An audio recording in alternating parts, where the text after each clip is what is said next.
की आंखों को खोलने का काम करेगा। सरकार की जो बंद आंखें हैं उनको खोलने का काम करेगा। देश का प्रदेश का बेसिक शिक्षक कौन सा कार्य नहीं कर रहा है, और उसके बावजूद नौकरी से निकालने का फरमान भी हमारा ही जारी होगा। जो टीचर एलिजिबिलिटी टेस्ट को लेकर वर्डिक्ट दिया था, उस वर्डिक्ट के बाद जितनी भी रिव्यू पिटिशन और intervention petitions honourable supreme court of India पर लगी थी, उसको जो डबल बेंच था ऑलरेडी रेफ़र किया हुआ था कॉन्स्टिट्यूशनल बेंच को। वहीं पे जो नई जितनी भी याचिकाएं फाइल हुई थी, वो सारी याचिकाएं अब कॉन्स्टिट्यूशनल बेंच को फॉरवर्ड की गई है। अब कॉन्स्टिट्यूशनल बेंच इस पर सुनवाई करके अपना, अभी तक तो डेट फिक्स नहीं हुई है, इसके बाद इसमें डेट फिक्स होगी कि कब इन सारी याचिकाओं पे सुनवाई होगी। वहीं पे यूपी और दिल्ली के अंदर रामलीला मैदान के अंदर अगर आप देखेंगे, पिछले गुजरे 3 दिनों से कंटिन्यूसली प्रोटेस्ट चल रहा है। जितने भी जम्मू कश्मीर के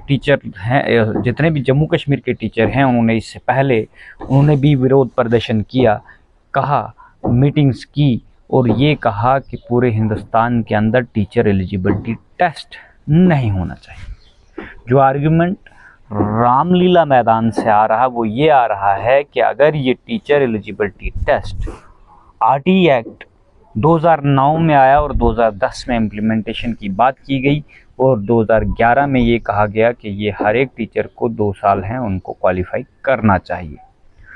उसके बाद जो अमेंडमेंट्स हुई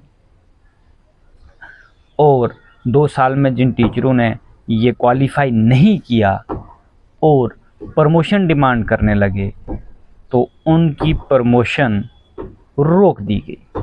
ऐसे ही पूरे हिंदुस्तान के 9 हाई कोर्टों में जब ये याचिकाएं फाइल हुई, याचिकाएं फाइल होने के बाद इन पे हाई कोर्टों के डिसीजन आए, फिर ये मामला आकर सुप्रीम कोर्ट पहुंचा और सुप्रीम कोर्ट ऑफ इंडिया में ये डिसाइड हुआ कि जितने भी टीचर पूरे हिंदुस्तान के अंदर जिन्होंने कभी टीचर एलिजिबिलिटी टेस्ट क्वालिफाई नहीं किया है, अगर उनको प्रमोशन लेनी है तो उनको टीचर एलिजिबिलिटी टेस्ट क्वालिफाई करना है, तो ही उनको प्रमोशन मिलेगी। और लाइफ में एक बार हर एक टीचर को ये टीचर एलिजिबिलिटी टेस्ट जो है क्वालिफाई करना ज़रूरी है। ये इसलिए है क्योंकि जो स्टैंडर्ड ऑफ एजुकेशन है, वो स्टैंडर्ड ऑफ एजुकेशन पूरे हिंदुस्तान में कोलैप्स हो चुका है। एजुकेशन सिस्टम टोटली कोलैप्स हो चुका है। गवर्नमेंट स्कूलों के अंदर किसी बच्चे को बुक रीडिंग तक नहीं आती है जो 12th क्लास तक पास आउट हो जाता है। वहीं पे ये चीज़ें जब ऑब्ज़र्व हुई, इन जो डिसएडवांटेजेस बच्चे थे, जो डिसएडवांटेजेस बच्चे हैं, उनको कोई भी रिप्रेजेंट नहीं कर रहा था। लेकिन सुप्रीम कोर्ट ने ऐसा क्या ऑब्ज़र्व किया कि उन्होंने अपनी 142 आर्टिकल के तहत अपनी पावर को एक्सरसाइज किया। वहाँ पे जितने भी रिलीजियस ट्रस्ट हैं, उन रिलीजियस ट्रस्टों का केस गया था, जिस केस का नाम इशात अंजुमन ट्रस्ट तालीम trust versus union state of Maharashtra case का टाइटल था। और ये एक ट्रस्ट कंटेस्ट कर रहा था। क्या वहाँ पे उन गरीब बच्चों को कोई रिप्रेजेंट कर रहा था? तो सवाल का जवाब है नहीं।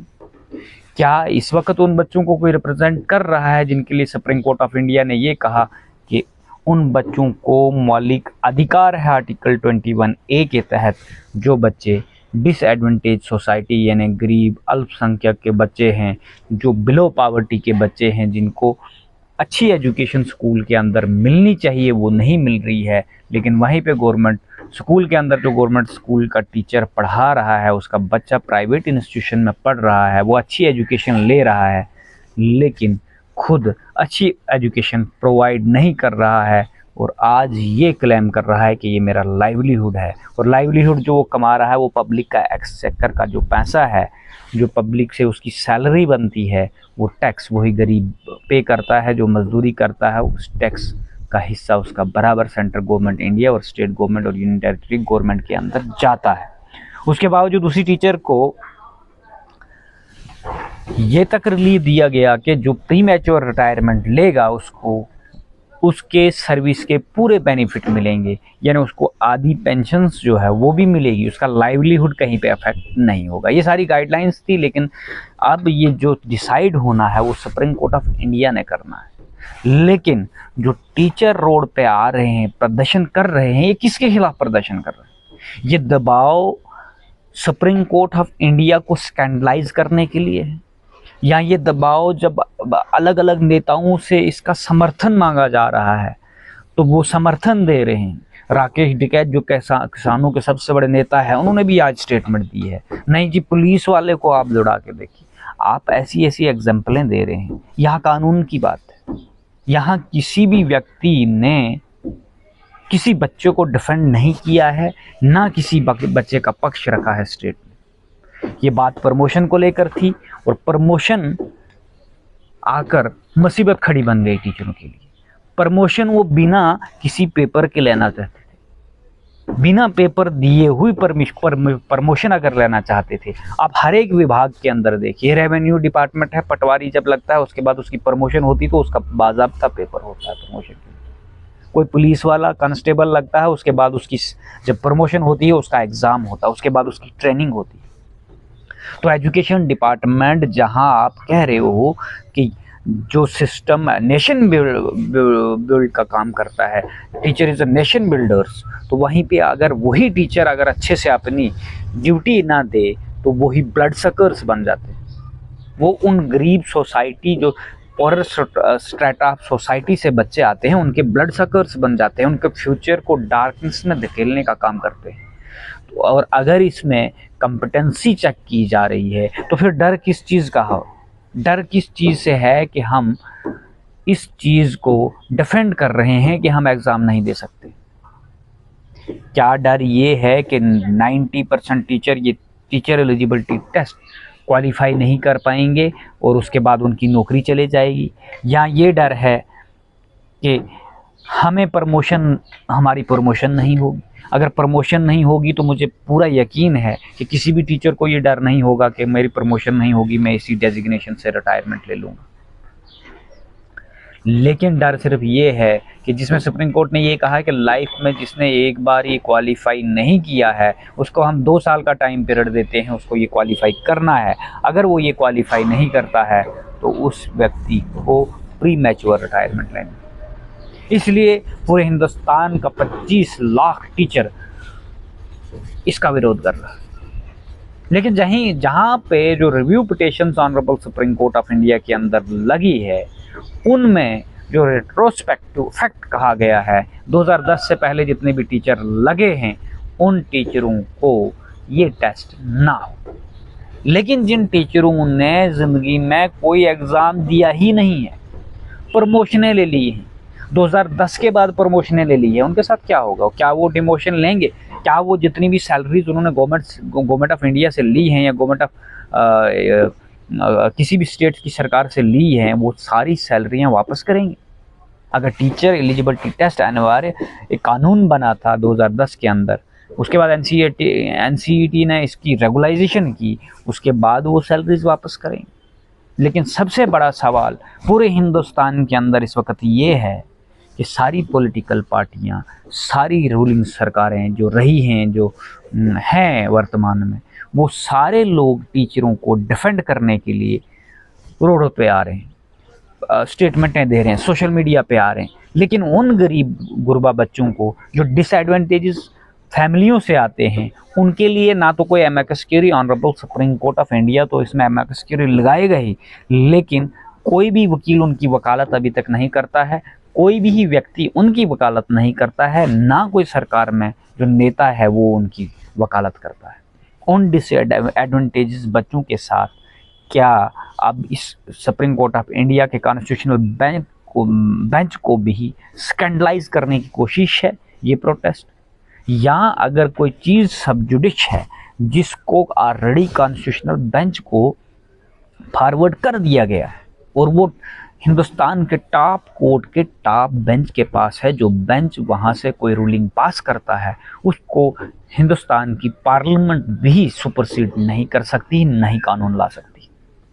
लेकिन अब जो ये राज्यसभा के अंदर एक मेंबर प्राइवेट बिल लेकर आ रहा है, और वो बिल इस तरह से लेकर आ रहा है कि टीचरों को, जितने भी टीचर हैं हिंदुस्तान के अंदर, उन टीचरों का एग्ज़ाम नहीं होना चाहिए। इसको हम अब पार्लियामेंट से कानून बनाकर सुप्रीम कोर्ट ऑफ इंडिया की जो गाइडलाइंस दी गई हैं उन गाइडलाइंस को ही ख़त्म कर देंगे अगर हम आरईटी एक्ट को ही चेंज कर दें। यानी आरईटी एक्ट के अंदर जो एलिजिबिलिटी क्राइटेरिया है टीचर एलिजिबिलिटी टेस्ट का, उस टीचर एलिजिबिलिटी टेस्ट को ही निकाल देंगे। तो फंडामेंटल राइट पड़ा रहेगा, बच्चों का पड़ा रहेगा। हिंदुस्तान के जो बच्चे हैं, जब हम उनको क्वालिटी एजुकेशन ही नहीं प्रोवाइड करेंगे तो फंडामेंटल राइट क्या है उनका? नहीं दो एजुकेशन, भेज दो स्कूल में। मिड डे मील तो मिल ही रहा है, मिड डे मील खा के वापस आ जाएंगे। आलू न्यूट्री और जो भी प्रोसीजरल फॉर्मेलिटीज़ होती है टीचर्स की, वो बायोमेट्रिक करके आ जाया करेंगे चाय शाय पी के। तो कौन चाहता है, कौन पॉलिटिकली करप्ट नेता ये चाहता है कि किसी गरीब का बच्चा पढ़ लिख ले, कल को हमें क्रिटिसाइज़ करे और हिंदुस्तान के गरीब लोग आगे आकर राजनीति में आ जाएं और हमें क्रिटिसाइज़ करना लगे? तो हम पॉलिटिकली करप्ट कैसे हो सकते हैं? फिर हम वोट बैंक अपना कैसे खरीदेंगे पैसे से? अगर ये लोग अमीर हो गए, अगर ये लोग एम्पावर्ड हो गए। लिहाजा इसलिए हिंदुस्तान का कोई भी पॉलिटिशियन, कोई भी सरकार ये नहीं चाहती है कि किसी गरीब का बच्चा आगे बढ़े और आगे बढ़े, अच्छी एजुकेशन ले। इसके लिए सुप्रीम कोर्ट ऑफ इंडिया और high court of India custodian of the law और फंडामेंटल राइट को प्रोटेक्ट करने के लिए बनाए हैं, जिससे हम इंडिपेंडेंस ऑफ जुडिशरी कहते हैं। लेकिन आज बड़े साफ और शफाफ तरीके से दिख रहा है, जब आम व्यक्ति, जब कोई स्टूडेंट प्रोटेस्ट करता है, उसको उसी वक्त जेलों की सलाखों के पीछे भेजा जाता है। लेकिन आज पूरे हिंदुस्तान के अंदर पूरे टीचर रामलीला मैदान भर देते हैं, जबकि मैटर सब जुडिश है, जिसको सुप्रीम कोर्ट ऑफ इंडिया ने, हिंदुस्तान की टॉप कोर्ट ने सुनना है, उसको स्कैंडलाइज करने के लिए रोडों पे आ रहे हैं। राइट टू प्रोटेस्ट तो है, लेकिन टीचरों के लिए राइट टू प्रोटेस्ट है। टीचर क्रिटिसाइज कर रहे हैं, वो भी क्रिटिसाइज कर रहे हैं सुप्रीम कोर्ट की जजमेंट को, जिस जजमेंट को कानूनी तौर पे ही क्रिटिसाइज किया जाता है या कंस्ट्रक्टिव क्रिटिसिज्म किया जाता है पीसफुली, और वो कोर्ट के अंदर ही किया जाता है, और कोर्ट के अंदर ऑर्डरिंग मैटर है जो कि सब जुडिश है। उसके बावजूद सरकार को प्रेशराइज करने के लिए, सुप्रीम कोर्ट ऑफ इंडिया को स्कैंडलाइज करने के लिए कि हम ऐसा प्रेशर बना दें, बाहर रोडों पे ऐसा माहौल बना दें कि जज पे ये प्रेशर पड़ जाए, चीफ जस्टिस ऑफ इंडिया पे ये प्रेशर पड़ जाए, वो अपना फैसला कानून के आधार पर और न्याय के हिसाब से, जिन बच्चों को न्याय मिलना चाहिए था, जिनको 2 जजों ने ऑलरेडी सुप्रीम कोर्ट के जस्टिसों ने न्याय दिया है, उनको ना मिले और ये टीचर फिर से आकर स्कूलों के अंदर मनमानी करें।